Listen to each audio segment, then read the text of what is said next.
Oimore nya koromogi saa achiel mar odhiambo intiere kama kare mondo miyud weche manyien mamesa makawo weche manyien osebedo ka luoni kendo ikoni odiochieng' ma kawuono magi weche ma omiyo pek. School wan gi nyathi moluong Kadika National School, Chuka Girls National School, Meru Girls National School, to pok yudo opportunity mar dhi. Pod en midhiero ne jopuonjre mathoth maonge nyalo mar donjo e skunde mag senior, ka skunde moko bende ywago nok ma jopuonjre mosedonjo grade mar 10. Jago manyocho chwale kar thieth ma Kenyatta bang' ka nyocho mukne lake kar thieth ma Bandia owito ngimane. Winyo ni kene ma chele winyo chama eka te kata pok yudo gimoro. King'iyo e kaska mako wete jogi oringo to ok oringo nini ticho inge mana winyo no. Jopuro chele ma West Kano ywago winy masani ohonore kendo ketho puothegi.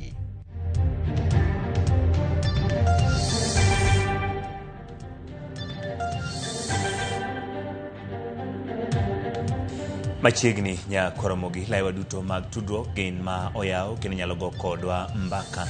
Nyinga Ochieng Emmanuel, jaloko marwa en Belinda Phillips.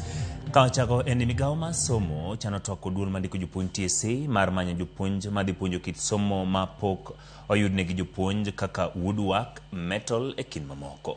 Mayang kod jagoro maduong' mar migawo no Julius Bitok mokoni gidhi medo ndalo mar rwako jopuonjre mag grade 10 kinde ma olombo jonyuol mondo oter jopuonjre skunde mane oluongie. Judith Omondi miyo ler. E ndalo mar ang'wen mar rwako jopuonjre mag grade mar 10 e skunde mag senior, jagoro maduong' mar migawo mar somo Profesa Julius Bitok otimo limbe e skunde ma opogore opogore e kaunti ma Kiambu mar rango kaka chenro dhi nyime. Bitok oyango ni ripot mar migawo mar somo yango ni skunde mathoth mag cluster 1 kod 2 oserwako atamalo 90 mag jopuonjre ka koro kwayo jopuonjre mane oluongi e cluster 4 mondo donji e skunde. Oyango ni gichano medo ndalo mar riwruok kod skunde. We have been discussing in the ministry and we are thinking of actually extending the deadline a little bit to accommodate those who come in late, and consultations are still there, but we are hoping that the minister will be able to give a clear position of the government on this particular issue. But we want to encourage the learners that the deadline is tomorrow, and don't take more time. Report to school as soon as possible so that by the time the deadline comes tomorrow, you're already in the school.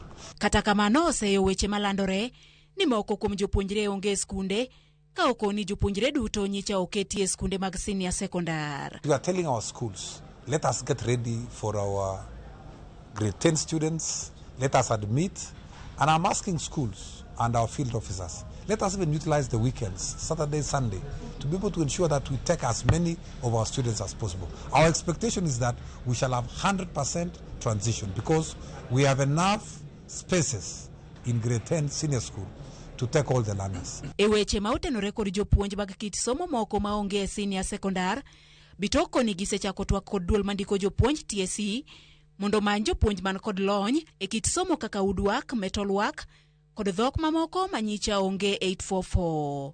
We are working very closely with the TSC together with our universities, and we have had a few meetings to ensure that we are able to build capacity of some of the areas like those specialized areas which have fewer teachers, because over time we want to build capacity of some of our big schools to be able to teach some of those technical areas which were not there in the previous curriculum. We are doing everything possible, but I want to assure you that we have been able to retool 229,000 teachers to support competence-based education. So majority of the teachers are trained, but there are those areas which need specializations, like for example metalwork, woodwork, Chinese language, some Hindu trade, those kind of things. We are doing something also to ensure that we provide as diverse as possible opportunities. Ma biro e kinde mamoko kuom skunde mag C4 to ywak ni pok giyudo jopuonjre ka koro chalo ka gima lekgi mag puonjo CBC e senior secondary duono. Judith Omondi, Ramogi TV. Odiochieng' mar ang'wen ka chenro mar rwako jopuonjre skunde mag senior secondary class 10 dhi nyime pacho ka Midhiero maka kod kacha mienjo maukum jonyuol ywak ni pod lai manyien mar somo ni CBE ok donj negi malong'o kata bedo ni gitero nyithindo e skul. Skunde moko bende yango fuok mopogore moting'o kwan jopuonj moromo, klese kind gigo duto madwarore maneno ni somo e senior secondary ochopo kare. Millicent Adhiambo miwaler. Efo mating'o ka gin mang'eny moinga par to onge subject kata achiel mandiko. E skund senior secondary ma Joelomino, mana kwan manok mag jopuonjre ema oserwaki e grade mar 10 are chieng' wuok tich. Seche gi onego be ne wan kata mag nyithindo 150 to pod wan gi namba matin. Jatend skundno Richard Nyayal tudo kwan mapinyno kod koso ng'eyo mar jonyuol ewi kaka somo mar competency based education ringo kotenore kod kidienje mag somo moket ne jopuonjre kata pathways gi dho ngere. Moko wacho ni nyathina pathway mokawoni onge skul mapuonje e gweng'wa ka. Koro gidwa ni gidhi gimany skul mo mabor ma giwinjo ni man gi gino ero. Nyayal yango ni kata obedo ni gisetemo keto ikruok madwarore pod gin kod rem e puonjo moko kuom somo ahinya to mag lwedo e bwo kidieny mar STEM pathway gi dho wagunda. Nitie gik mitiyo kata kaka mag gedo nyaka gik miluongo ni metal work ma bende biro dwaro masinde moko mane waonge godo to sani dhi dware mondo mi wabed kodgi mage ma bet ka wabiro bedo ka wachando. Komachielo e skund sekondar mar chuo ma Kisumu picha mako ka chenro mag rwako jopuonjre ometni. Jalup jatend skundno David Amayo yango ni kata kamano gin kod rem mar jopuonj moromo mowinjore opuonj moko kuom somo mopogore mag lwedo. Marine and Fisheries ne wasetimo lendo kendo jopuonj no se ndiko barupe moko kaka aviation, Kenya Sign Language, mago duto wadhi timo. Amayo nomedo ni bende giyudo midhiero kotenore kod jopuonjre ma jonyuol kelo mondo orwake senior school kata kamano nyinge giwuok e mbui nyadiriyo ni oserwakgi e skunde moko gino makelo kikruok. So far waseyudo cases ariyo mano ket ka to janyuol ka koro kele mondo orwake to nwang'o ni nosechako rwake skul machielo. Wase raise kendo jatelo temo luwo mondo wane kaka iloso wachno. Jonyuol to korka korgi goyo duondgi piny ni kata obedo ni gitero nyithindgi e senior secondary kamano pod ok giwinj gigo ma nyithindgi dhi somo malong'o motenore kod weche bero ngimagi makiny. Ok anyalo wacho ni an gi rieko moro amora kuom gima nyathi dhi somo sani.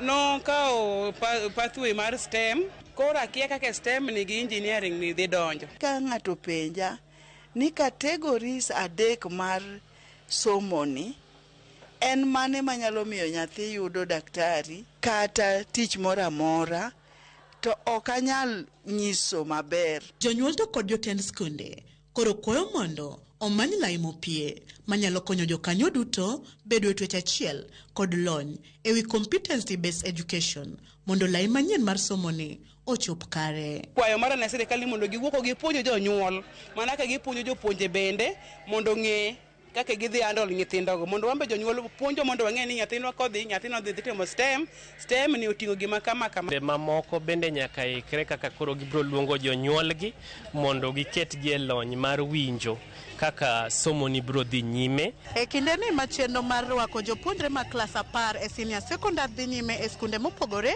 jonyuol to pod ywak ni gionge kod ng'eyo moromo mar winjo lai manyien mar somo ni. Koro gikwayo skunde kaachiel kod sirikal mondo ket chenro manyalo konyo gi winjo somo e senior secondary. Millicent Adhiambo, Ramogi TV, Kisumu County. Gavana ma Kiambu Wamatangi Kimani medo yudo midhiero mag doho bangolo chik mondo miyo dine omenda duto mantiere bengi monywando nyaka mag jaode kod mag nyithinde. Doho bende golo chik mondo bengi mar ji mamoko 10 mani kode gi tudruok dinegi omenda maromo shillings $813 ma itudo kod mibadhi. Magi timore kinde ma obila bende ochiwo arita mager e kinde ma johala kod jo Kimani Wamatangi e daro mwandugi manyo muki kendo kethi apaya ma Douglas Wakihure machiegni kod ndach gachre rum ka Kimani Wamatangi wachino kama kamano okelo ne lal ma shillings $250,000. Dio nomeda makamago timore bang' duol makedo kuom mibadhi e pacho ka EACC chwalo bure doho kadwaro mondo mi orang ndach omenda go ma itudo gi mibadhi.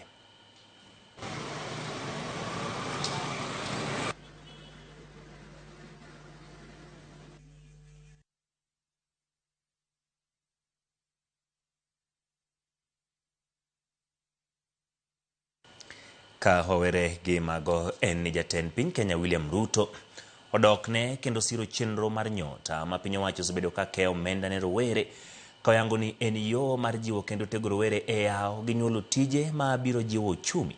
Kanolose paw tuke ma Machakos, kaunti ma Machakos e telo mar 6 ma ipogo omenda mar siro helni mag rowere 5,000 moke counties ma Kitui, Makueni kod Machakos. Jatend piny bende ne oseo jatend duond bura Moepa Stephen Kalonzo Musyoka kuom kedo chenro no wayango ni biro golo rowere e achiedh nadi mar nok mar tije. Young people of Kenya are not voting machines. They also want to know how are they going to change their status? How are they going to make progress? What is the plan for them to improve their lives, to grow their jobs, to have revenue, to be able to progress? The challenge we have had is a challenge of leadership. Mtu tu anataka kupigiwa makofi. He has no plan, he has no idea, he has no agenda, he has no program, he has no vision. Ile bottom up ya 2022 ndio hii. Ile pesa mpokoni ya 2022 ndio hii. Na hii ndio bottom up economic transformation agenda ambayo itapeleka Kenya mbele mpaka ikuwe first world economy.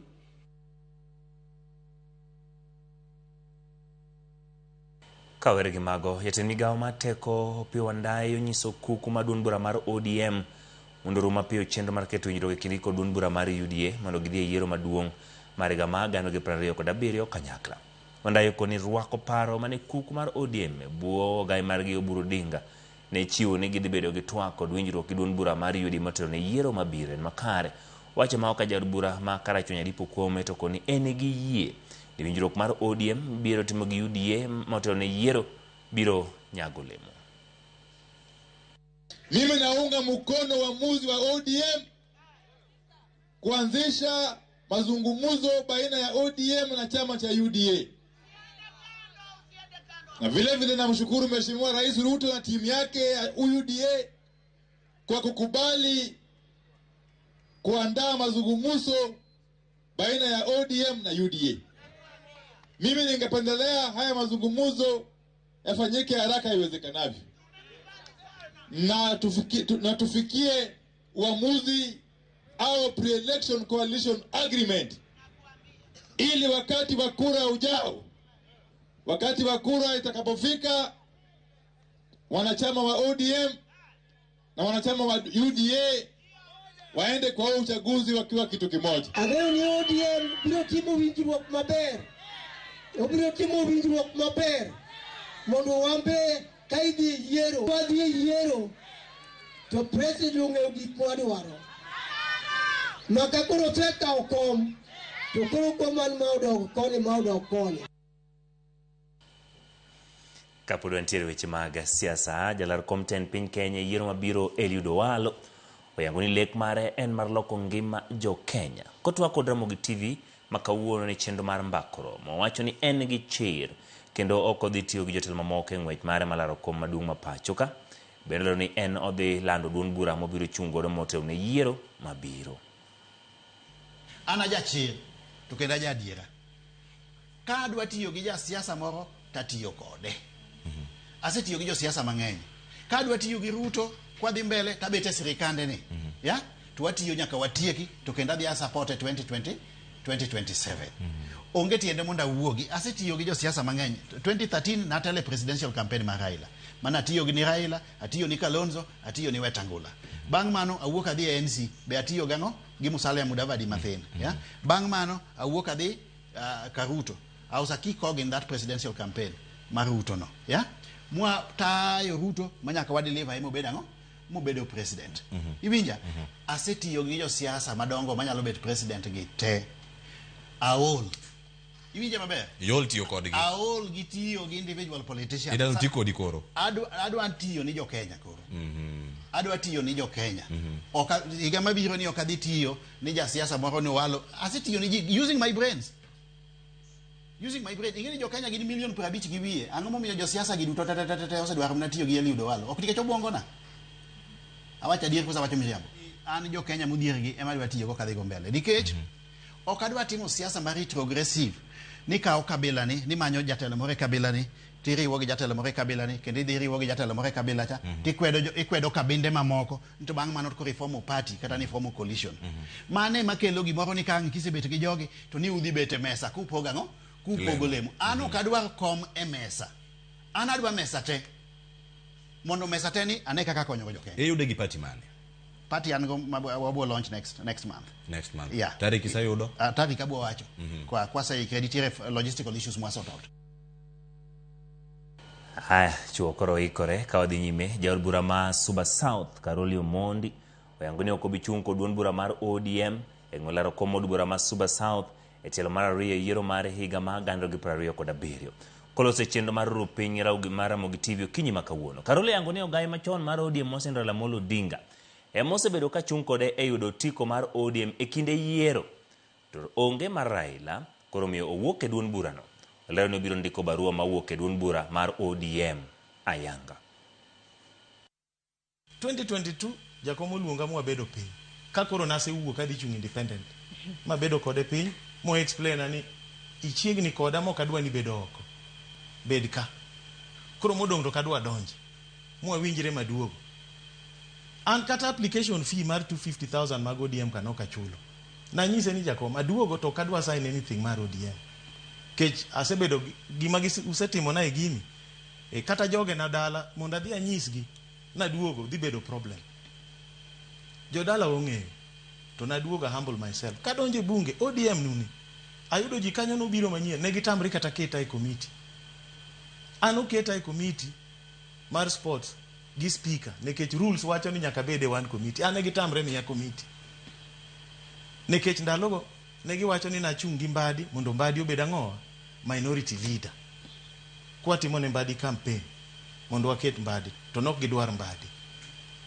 ODM ni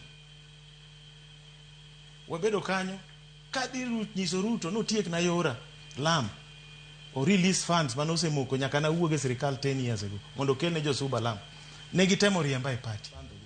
Koro history wagi ODM kik ng'ato wuoka gima akia ODM. To gige na mosetiye kanyo ka wach golo list joma wuoyogo gimbe giwacho ni magi mosetiyo kuro.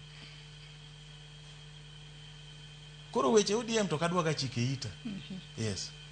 Ni ng'ato dwa lecture about ODM. Mi lecture who are you? Koro ana se decide. To nyaka na nyis joge na chon. Ni jothurwa nyocha gitemo riemba. Raila manosiep na be koro onge. Waka uru route machielo wadhi. Ana se give notice okadhi chung e ODM. Be okadwa riambo be okadwa pando. Abro officially abro ndiko ne gi barua mondo koro ging'e ni aroto I will not seek to defend my seat.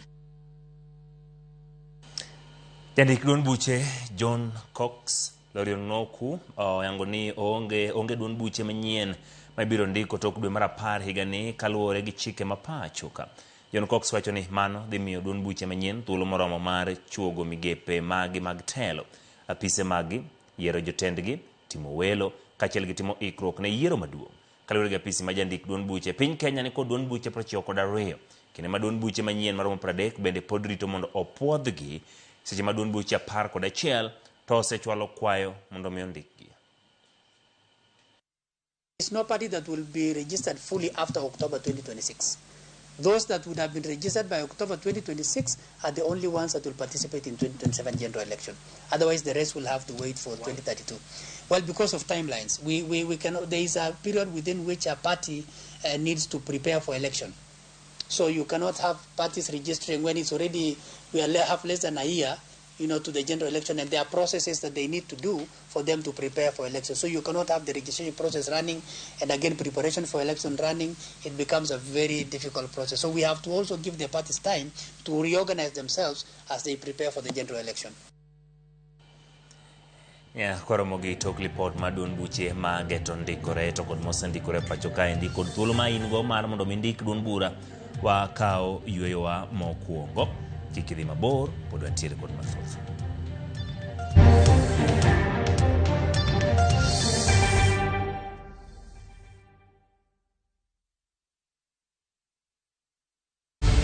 In a world where family is everything, how far will one man go to claim what he doesn't deserve? Viusasa brings you a new and exciting series, Ahadi. After years of lies, Hans, and often returns home, but the truth he's hiding could destroy everything.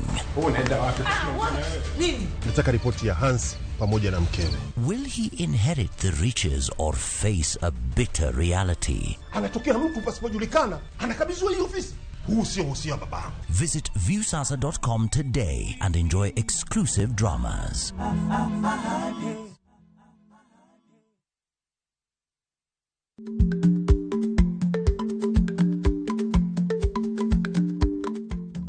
Ichagweno to ichao gwang. Matiende ni, kapok ingado bura ewi wach moro amora, kuong inon ng'ama rach.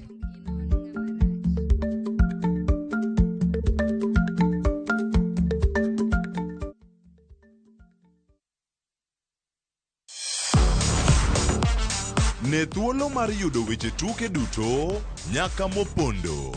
Mbaka makende mag jotugo kendo mag jomolonyo weche tuke. Can you believe it? Magite yudore chenro mar pautuke. The 4.84 kilometers. Nonro matut kod gigo matimre manyien mag tuke duto mawuok e piny mangima. Tudri kod wangeso kangeso Ramogi TV. Kochakore saa 8 odiechieng' ka wami gik motimore pautuke.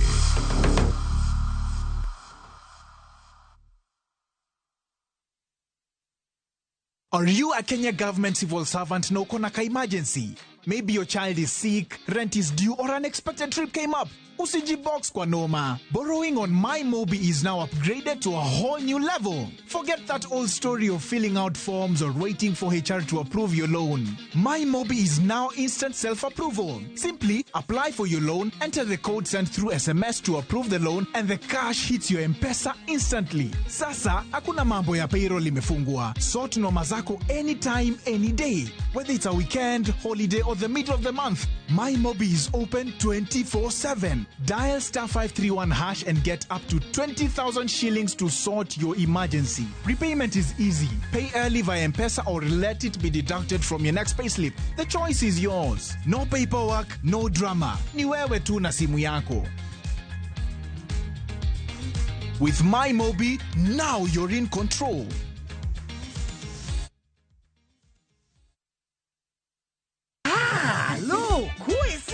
E gweng'ni, wach landore mapiyo moloyo ote mar pesa. Kendo nyiero en chenro mar oganda. Chief ong'eyo wachno, kata jopeng' ong'eyo. Ka chieng' tich abich ochopo, waduto wachokore. Ok ne baraza, to ne nyarkochia. Nyakochia gokoko. Nyakochia toxin. En chenro ma gik moko duto ng'aw malo mokalo tong'. Chakre sigendni, weche miwacho. Pato akanyi leo chunya, nonyuoli puri. Riwreuru gi oganda duto, kendo weuru wanyier ka gima ok ochuno ni ng'ato chul puotheno. Kokija richo, ting' badi malo, Jehova Nyasaye golo nyaka moponde ndalo. Nyarkochia, tich abich, saa 1:45 otieno, mana e Ramogi TV.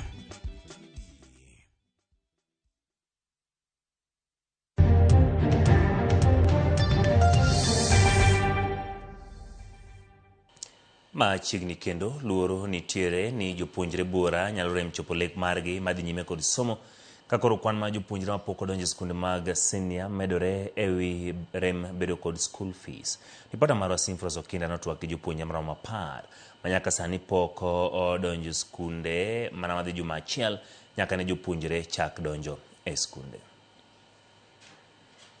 Kane jopuonjre chak donje skunde mag senior, kwan mamalo ma jopuonjre manyotimo penj ma KJSEA kendo timo maber pod okwame udi kage yuago koso omenda mar dhi nyime kod somo, gima koro kelo luoro ni jopuonjre buora nyalo biro rem chopo lek maggi. E kaunti ma Migori, Wycliffe Ochieng ma wuok e ward ma North Kadem e sub county ma Nyatike ma oluonge skund sekondar ma Kanga en achiel kuom jopuonjre ma okwamo. To mamwa e madongo babwa nosetho.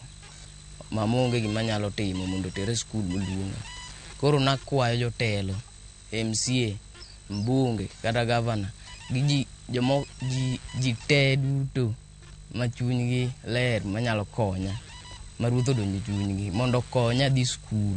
Gisani awinjo malit ka nyithindo moko kata nyoro kanowuogo nyisa ni gin kawuono gisedhi skul. Ochieng kod min mare Morina Koth osebedo ka wuotho koni kod kocha kamanyo kony, kata kamano nyaka sani wach ma kamano pok onyago olemo. An bende wala magoyo ayudo yuto matin en mana siling 200, to kaka nyalo konyo mondo mi atergo nyathi sikul onge, akwaya.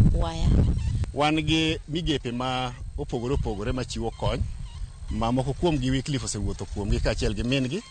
The latest en Elimu Coalition ma nyocha gitimo application kuom hayo marach. Applicants nyong'eny, joma nyokwayo nyong'eny, nyoko oyudo thuolono. Koro nyaka sani nyose yudo duoko ni ok en achiel kuom jogo magikawo. Komachiele kadak ma ji yuto gi nie piny ma Mkuru kwa Ruben, Nairobi. Skundni ma bende isiro gi oganda mar Jobemfa. Jopuonjre maromo 5 bende chunygi likni e wi ngimagi manyime. Wan gi nyathi moluongo Kadika National School, Chuka Girls National School, Meru Girls National School, to pok yudo opportunity mar dhi because parents ok nyal kabisa. Kata bedo ni gisomo kod achiedh nade mathoth, thoth jopuonjre skundni notimo maber ka chan ma pacho owegi ka gisare kendo gimoke tie japuonj maduong' ka gimanyo konyruok mar dhi nyime gi sikul. I got 62 points and I was called in the school named Babadogo Senior Secondary. I need just a sponsorship. I need to be sponsored so that I can continue my education. Lilian Isinya mabedo daketie skundni en janyuol achiel mathuthni kod puonjo nyithinde 3 toka ne giwere kod wuon pare. Na nimekuja kuomba usaidizi kwa sponsorship kwa mtoto wangu ambaye ni Kilara Undisa. Alifanya vizuri lakini juu ya uwezo sina uwezo wa kumpeleka shule. Ilifaa waende mission date 17 lakini sina hata kitu. Shule gani? Ameitwa shule Chuka Girls High School. The way that I see many people going out Marekani to go and do operations, so I wanted to become a doctor so that I can treat them. I want to become a neurosurgeon. Kamano bende ne walimo kare so nyithindo mang'aw ma bende en skul mar Stara e chuny Kibra. Skul ni chiwo somo manono maonge chudo ne jopuonjre gi, gigero nyithindo gi biro bedo taya kendo rieny ok e odgi kende to ne oganda mathoth. Over 60. So it is a challenge for us kwa sababu watoto wengi hawajapata scholarship. Huyu mwenye alilidi pia hana scholarship. So my appeal is to well wishers. Watoto kama hao tunafaa kuwapatia matumaini. Na niko na vijana wengine pia wako hapa pia walifanya vizuri, wote hawana scholarship. Ningeomba sana wale wenzetu wenye wanatupata sahi kwa hewa, watuchukulia watoto wawasomeshe pia wapatie matumaini. Lek magara kamano dhi kanimo ka jopuonjre maromo 4 kamoting'o japuonjre mano wuo penj kendo bedo namba 1 skundni nyaka sani pok oyudo ka ginyalo dhi nyime gi somo. It's our Gongo Boys and I am interested to pursue STEM as my pathway under pure science medicine. My name is Steven Blasio. In my national exam I managed to get 62 points out of 72 and my pathway is STEM, and under STEM I learned pure science and I want to be a doctor. Min Makilda Mutabi kod Steven Blasio jopuonjre ariyo manotimo maber ahinya e skundni koro yuako wacho ni ok onyal kawo ting' mar nyithindo 2 gi komere koda nyithindo 3 ma en go pacho. Watoto wangu wamefanya vizuri, wamepita. Hata mtoto wangu ndiye aliongoza, mwenye alikuwa wa kwanza, alikuwa na 68 points na mwingine amepata 62 points. Na mimi kama mama yao sina niko tu hivi venye niko, naomba tu mwenye anaweza guzwa aweze kusaidia watoto wangu. E thuolo mokalo timo maber neno tiko mar dhi nyime kod somo. Mak mana gi thuolo ni kata timo maber poni onge omenda nengo mar somo medo ng'awre pacho ka. Simfros Okinda, Ramogi TV. Jago ma nyinge Amos Isoka mayande laktar moro mabandi mukone lake ma okelo ne midhiero owito ngimane kar yudo thieth makende ka thieth ma Kenyatta kama ne oringe kode. Mana kaka Walter Nyambaga lero ndalo 15 bang' thiethno ma ichotim gi laktar no moyangi ni bandia. Jago no nobedo gi rem ma gikone to kelo thone. Mar Kenyatta, familia mar Amos Isoka ochokre mar yudo lipot mar ni Amos Isoka rawera mayande laktar mabandi omukone lake owito ngimane ndalo 15 bang'e duonde ng'ute kotende kod bero marach osebedo kuyo kod lit bang' mosenindo Amos ne yudo e lwet laktar mabandiano mane omukone lake ka onge kod lony mora kata meno hospital manoyude thiethno bende ok opodhi mar timo kit thieth mar lak. Yo sasa wametuambia ati ama ametuacha na mimi sina mtoto mwingine, kila kitu ni Amo, sina kila kitu mimi. Bang' Amos ne rese lwet laktar no e kendo chop Kenyatta e kama ne otem timne bero kendo nyadiriyo kitem res ngimane manyoka ojoma chiel ya kifua. Daktari alianza kunieleza vile Amos usiku alikuwa, akaniambia mapigo ya moyo ya Amos usiku ilikuja ikawa was kupiga ikakuja ikastop. Vile ili stop Amos alienda kupampiwa vile unaweza saidiwa kupumua, lakini kwa bahati mbaya ilishindikana. Amos akatuacha saa 5 usiku. Jendo mar ko ringre Amos dalagi mayudore Kapkoi e county ma Kitale ochaki kachoko mag pesa bende dhi nyime. Ninaambiwa Amos amekufa na ninaulizwa bill, ni clear bill. Utajua una clear bill, utajua unaenda kuangalia mwili. So serikali yetu ituangalie na itusaidie. Amos aiza hata atafika nyumbani. Si tujafeel poa. Kwa sababu huyo jamaa tena mwenyewe alikuja akatongelesha vibaya. Na si kitu tunaomba tu hata ni justice ingefanyika. Juu hata si bana tuna ni si wawili ilikuwa tusaidie tu mama. Walter Nyambaga, Ramogi TV. Wadhi Kano, jopur ma West Kano Irrigation Scheme koro yuagore ewi midhiero mar winy masani onore chamo kendo tiyo konegi ochele puothe gino moseyogi kod lal mathoth. Kaka Millicent Adhiambo leronwa, jopur yango ni gisawito eka 94 mar puothe ochele nikech winy kendo gikoyo piny owacho nomiyo donjre oresgi. Endalo apar sani nyaka ne winy chak chando jopur ochele ma West Kano Irrigation Scheme. Jopurgo yango ni gionge kwe kata matin ni mar chuno ni giriembre gi winye puothe chakre kogwen nyaka podho chieng'. Wau donjo podho saa 12 okinyi to wowuok saa 1 otieno eka winyo dhi to gidhi te moko iwe nindi podho kanyo. Bende gilero ni winygo magiriembo ka gitiyo gi onjura kata orujre goyo depe kod liyo wenge gi tek makata giriembo to ok sudi. Wariembo gi kwatiyo gi ikaw kube tigo gi kede ichwaro gi kede kamandi ko madhi dhi modong podong adongo podi ichaki choko muya kendo madiriembe godo ing'wenyo lo iketo onjura to seche moko onjura no be igoye to sogo manyasani ni en digital manyasani misa. Ewi mano gitelo ni winygo medo chiego negi adhola mar lal ma wiyo yugno makodh pe rao kod tuoche nosemiyogi e puothegi mag ochele. Winyo ni kene ma ochele winyo chama eka te kata pok yudo gimoro king'iyo eka ska mako wete jogi oringo to ok oringo nini ticho inge mana winyo no.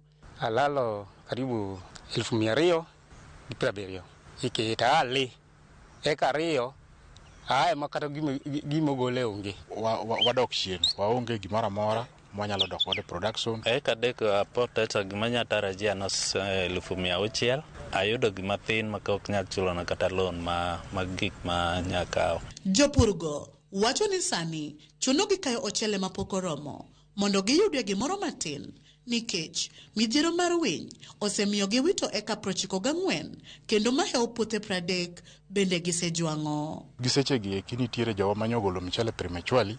Block H gi block E2 wawito 94 acres ma winyo chamo. H alone 60 acres. E2 42 acres ma jopur yoweyo. To cost of production sani ni malo en at 71,000 shillings per acre. Koro you can imagine ni wawito how many millions. Maduong' moloyo koro gipenjore kaka gibiro puonjo nyithindegi kendo dolo okumbo. Giwacho ni kata gope mane giholo mar jiwo pur margi gikia kaka gibiro chulo kalure ni geno giduto ne giketo e puothego makoro winy otieko. Thothgi ok ochulo loan kendo ok ging'eyo kaka hatua mibiro kaw negi. At the same time ikruok maber mar production mwadhi timo kendo ni sida. Koro pesa manyalo tero kar nyithind skul waonge go. Wadok kelo. Yani wadok piny. Kwayo gine sirikal chalo kamae. Ka ginyalo gonwa yath gi ndege mondo mi winyo odoge piny matin. Tang' wagone sirikal erokamano. Kamagi winj jogi nikech gi defend gi so much. Nikech ma chalo winj jok moko en miyo gi production in a way. Wanyalo timo production ne winjgi mondo winjgi ocham michendwa to gichulwa. Nikech wan bende wantie nyithindo madhi sikul, utuwa bende okethore odonwa ger, wambo odonwa endelea kaka jok moko bende endelea. Oyie ogony chunye, okony jo West Kano. Jo West Kano ywak, wito pesa mang'eny.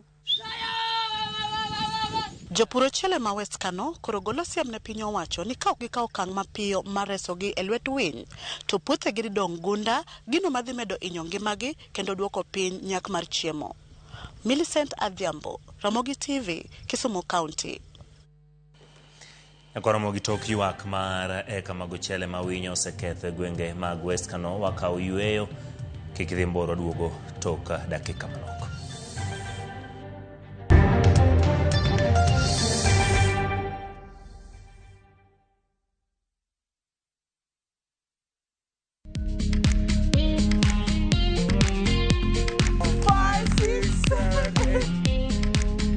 For all matters health, watch Ndakitari in Kikuyu, Penj Laktari in Luo, and Uliza Daktari. Hivi viharusi vinatoka upande wa roho, wa moyo. Uthiririo horo wa wellness check-up. Tafadhali, enda uone daktari bingwa ya mama. To milk ni emokano nafas. Get more episodes of these informative shows on View Sasa.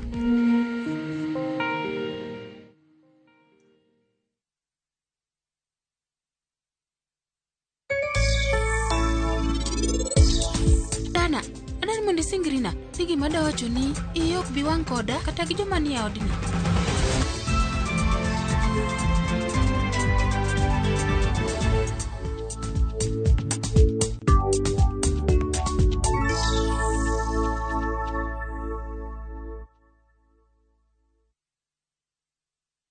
Teke na Wigo Boda. Chanua Jam, fika on time at the lowest charges in town. Va helmet and ride in style. Ni safi, ni safe, na ni easy kwa mfuko yako. Wigo, your trusted ride. Download the app now. Ama SMS Wigo to 20425. You'll fike right on time. Wigo, your trusted ride.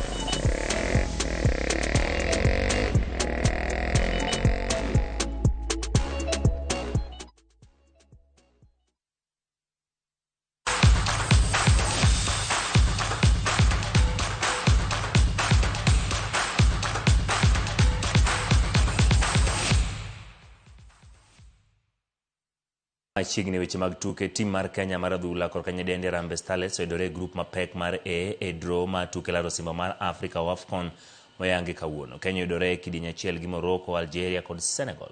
Tugi mokwongo Kenya borakore gi nyi Morocco alap tuke ma Moulay El Hassan tarik 17 dwe mar adek higani. Tarik 20 dwe onogo Kenya dhi rakore gi Senegal kapok gitieko tugo mar grup gi Algeria tarik 23. Kenya ne yudo thuolo e tugo mar AFCON tok ne loyo Gambia tielo 2 manotugi ka Kenya yudo loch e duto.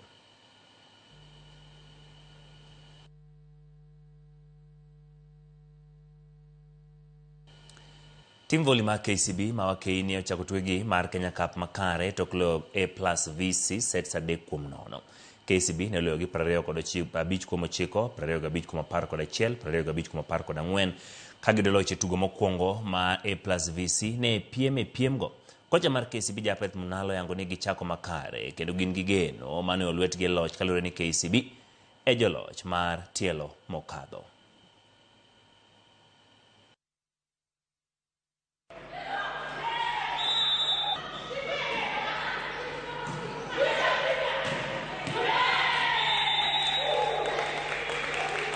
We had a good start for this Kenya Cup. Remember, we are the defending champions, and so far we have started very well, and we are hopeful that on Saturday also we are going to win, so that we come top on our pool.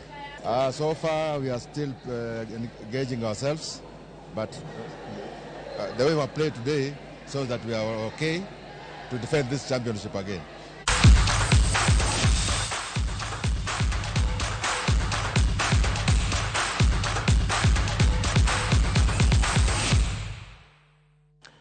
Ekoromo gimano mokelo giko mar miwech manyien chenro mar ang'ichwelo warom koromo sadeke chenro mar oimore. Nyinga Ochieng Emmanuel, jaloko marwa nen Belinda Phillips.